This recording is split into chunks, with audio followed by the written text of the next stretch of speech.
লাইভে এলাম চলে, বসে পড়লাম ফোন খুলে, সংসার পাতি কাজকর্ম শিখে দিয়ে তুলে। লাইভে জয়েন হওনি যারা, শিগগিরই জয়েন হয়ে যাও তারা। উফ, তখন থেকে বিরক্ত করছে এই মশাটা হত ছাড়া। কেউ বুঝো না আমায় ভুল, আমি দিচ্ছি না কো গুল। বিশেষ কাজে একটা লাইভে এসেছি, সেটা হলো ঠিক করতে আমার চুল। আমাকে ফলো করবে যারা, ফলো ব্যাক পাবে তারা। ফলো আমি কাউকে করি না এই লেনদেন ছাড়া। এই তো এবার গুরু কমেন্ট আশা করেছে শুরু। পড়তে আমি শুরু করে দিই, কুচকে আমার ভুরু। দাদা আমি চালাই অটো, আমার হাইটটা একটু খাটো, সময় করে তোমার একটা দেবে আমায় ফটো। মনে হচ্ছে আমার ফ্যান, ফটোর জন্য ঘ্যান ঘ্যান। কি করবে বলো ভাই, ফটো চাইছো কেন? আমার ছেলেটার খুব বায়না, খাবার খেতে চায় না, তোমার ফটো দিয়ে ওকে ভয় দেখিয়ে খাবার খাওয়ালে হয় না?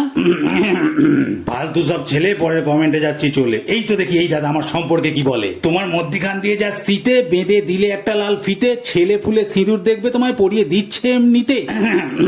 পরের কমেন্টে যাই, মডেলিং করবে তুমি ভাই, তোমার মতোই ফেস একটা আমরা খুঁজছি তাই। দোকানে ফটো মারা থাকবে সে তো, বিড়ি সিগারেট খাবেন না অত, না হলে কিন্তু আপনাকেও দেখতে হয়ে যাবে এর মতো।